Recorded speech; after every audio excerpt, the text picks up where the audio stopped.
Hey everyone, welcome back to my channel. My name's Adam and my aim is to get you just a little bit better at English every video you watch with me. So today we are finishing Act 1 of Macbeth with Scene 7. It's been quite a journey. There's been lots of notes and it's been quite intense. And today's not going to be any different, I'm afraid. So if you haven't already got your note app on your phone or a copy of Macbeth out, make sure you have that so that you can take down my notes.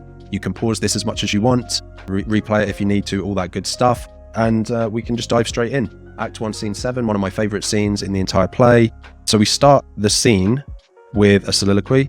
And just a quick reminder, if you haven't already read this or listened to this, please do that before you start to read my commentary, because I'm not going to do a full summary of everything that happens. I'm just going to be doing comments and context on the key quotes.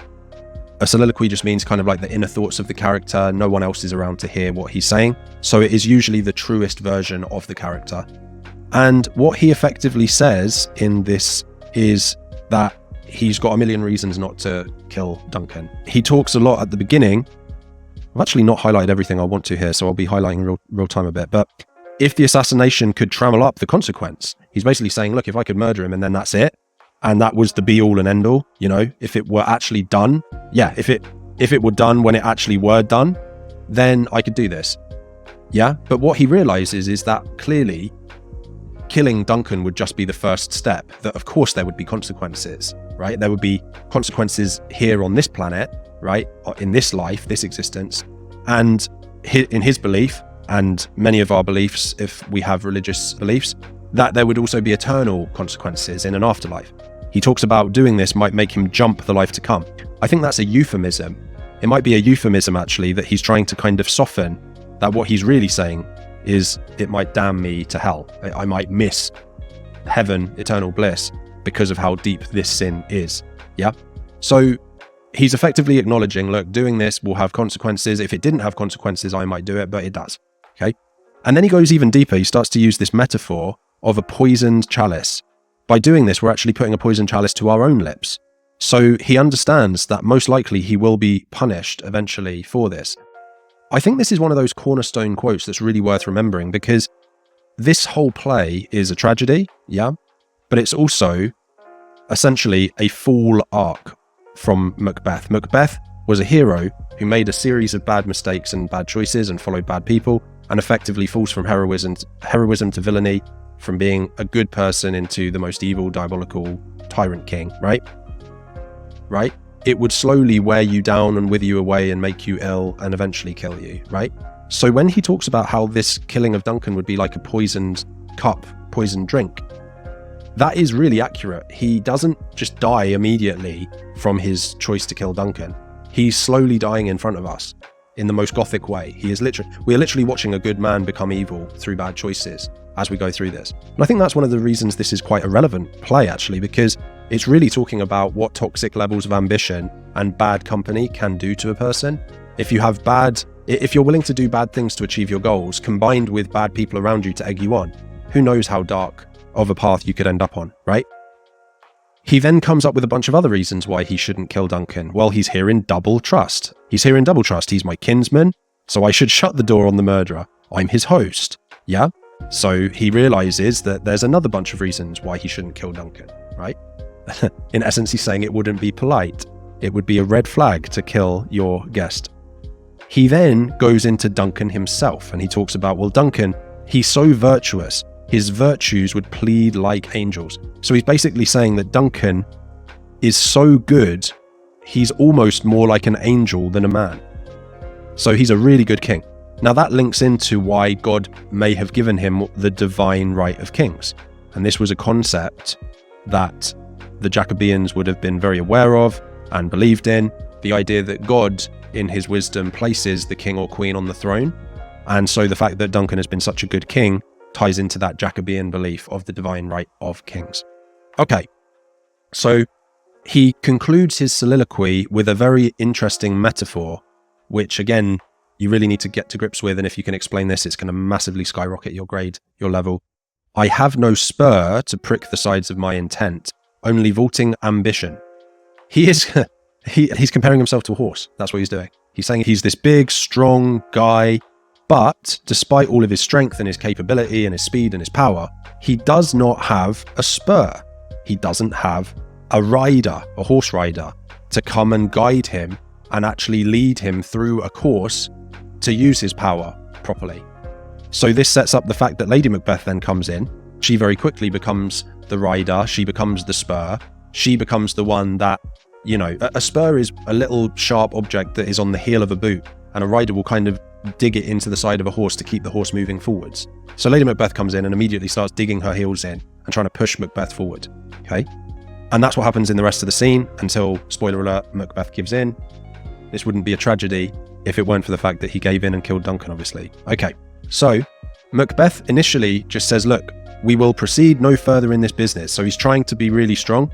You might notice that that's a fairly short sentence. He's trying to be firm. Yeah? He's like, look, I've got golden opinions from all sorts of people. You know, I've just won 2 battles. I'm Thane of Cawdor now. I'm pretty much the man right now. Yeah, I'm a hero. And so are you as my wife. We should be wearing these clothes in their newest cloth, not casting them aside so soon. He's like, let's enjoy it. It's a metaphor, right? Let's enjoy all of the success we've already had. Let's like wear it proudly. Let's not cast it aside and try for even nicer clothes, right? Lady Macbeth's first way to try and convince him to kill Duncan is so pathetic. She literally just calls him a scaredy cat or a fraidy cat. Says, oh, are you just like the poor cat in the adage? Adage just means like story. It's a fancy word, older word for story. So she's like, scaredy cat, I dare you to kill him. Bit weird, right? His response, prithee peace, I dare do all that becomes a man, who dares do more is none. So he's like, are you serious? Are you trying to tell me that you're calling me a coward? I'm the man right now. Are you kidding me? I just beat 2 armies. I defended Scotland. I've been rewarded as a Thane. I've got more castles and land and servants and stuff than pretty much anyone in this country. I'm not a coward. I'm not a scaredy cat. So that line of argument doesn't spur him on, okay? But she's not done yet. She's not just going to give up. So we got another red flag. I like this phrase, red flag, which is, this is really messed up. I just want to say that right now. She now does a different way of persuading him by questioning his loyalty, but not in a sweet, innocent way, like, oh, you know, but I'm your wife and I would do anything for you, Mr. Macbeth, right? No, she goes really hard, really fast. She goes, look, I'll tell you what, I have breastfed a baby before, and I'm so loyal to you that I would literally pull that baby off of my breast and smash its head against a wall out of loyalty to you. So her argument here is, I would kill a baby for you, so why, you know, kill an old man for me?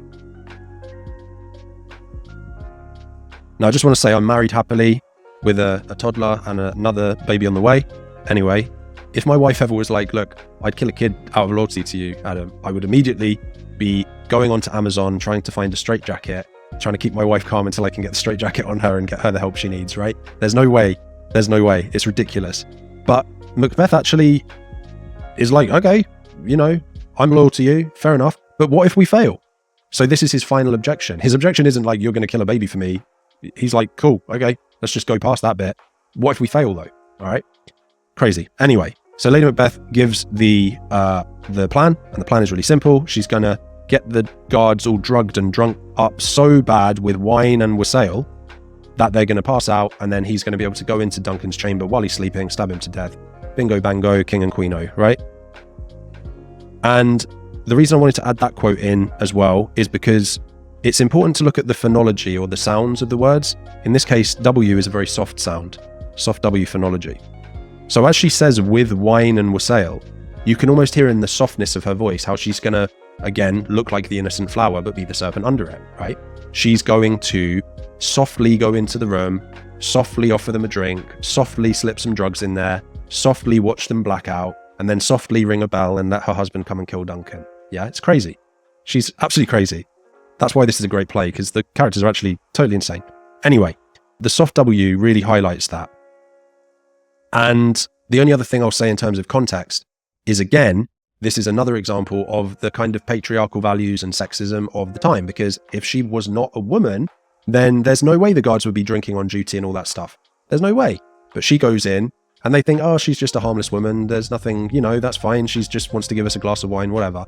So she's using her femininity, even though it's treated badly at the time in the 1600s. She's manipulating her femininity in order to achieve the regicide. Regicide is just a fancy word for killing a king. Anyway, the regicide. Okay, so then if you've got this far into the video, thank you very much. This is the kind of bonus bit. So the final large kind of quote towards the end of the scene is here. Well, there's actually two. There's two. So Macbeth says, "Bring forth men, children only." So we can see that he's planning his heir, and he wants a boy. At that time, I don't know this for sure, I'm not a historian, but I'm pretty sure that the line typically went through the men, right? So if they had a little girl, that wouldn't necessarily be good enough to keep the throne. But if they have a little boy that grows up to be a man and prince, that would then secure the throne, right? So Macbeth, when he died, maybe Lady Macbeth would be queen for a while, and then the son would take over and become the next king. So their line continues. And you got to think that Macbeth is probably considering this a bit, because in Act 1, Scene 3, the witches did not say, "Macbeth, you're going to have sons and kids that will become king." No. The witches actually said, "Banquo, your best friend, he's the one the sons are going to become kings." So this must be a point of tension in his mind right now, yeah? Imagine if you are willing to commit these terrible crimes. You're not just going to want to be king for a few years. You're going to want to create a generation of kings through your family. He's already talking about this, and this becomes another point of tragedy, because later on we find out that the Macbeths cannot have children, and we'll talk about that in the future. Okay. So, the final quote is a parallel to that famous quote, "Look like the innocent flower, but be the serpent under it." And when Macbeth says this quote, we see that he is fully tracking with Lady Macbeth, fully on board, fully committed, fully on the same wavelength as her. So she said, "Look like the innocent flower, be the serpent under it." He, at the end of this scene, does two things actually that are important. Does a rhyming couplet, show and no. Rhyme equals death pretty much in this play. And it also can equal or remind us of the witches, right? Their rhythm and rhyme and their chanting. But he also basically does his own version of innocent flower, serpent under it.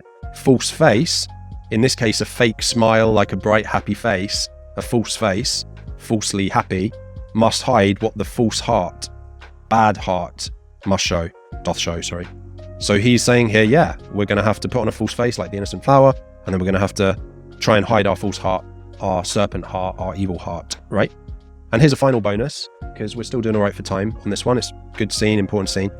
I want you to understand, in terms of context, that this whole play, in many ways, can be seen as a retelling or a modernized or adaptation. That's the word I was trying to remember. It's been a long day. An adaptation or a retelling of the Garden of Eden. Okay. Now, the Garden of Eden, biblical story. It is about Adam and Eve. Many people are familiar with the Garden of Eden. But just in case you're not familiar with the Garden of Eden, because many of my students also are not, the Garden of Eden is the idea of two characters, Adam and Eve. And what happens is there is a serpent in the Garden of Eden that convinces Eve to eat the forbidden fruit. And then Eve goes to Adam and convinces him to eat the forbidden fruit. And as a result of this betrayal of God, God casts Adam and Eve out of the Garden of Eden. And that is ultimately when sin enters the world. Okay? So, if you think about it, the Macbeths are very much a retelling of this. There's a few differences, but it's very similar. So actually, in this case, the serpent goes to Adam first and says, "Look, you can be king, you're going to be Thane, you've got all this power," right? Adam then tells Eve, "Look, these witches have told me I'm going to be king, you're going to be queen, there's this greatness promised to me." But then, very importantly, ultimately, it is Eve, or Lady Macbeth, that convinces Adam, or Macbeth, to actually eat the fruit, which would be, in this case, murder Duncan. And in the same way that when Adam and Eve are convinced by the serpent or evil spirits to eat the fruit, they're cast out, there's tragedy. In the same way, Lady Macbeth and Macbeth are creating tragedy by killing Duncan, eating the fruit. Okay? So that's some deep context for you. That, again, would have been incredibly clear to a Jacobean audience in the 1600s in England, who at the time would have majorly been Christian in their religious faith. Hope that was helpful. If it was, please do like, share, subscribe, all that good stuff. And I'll see you on the next one for Act 2.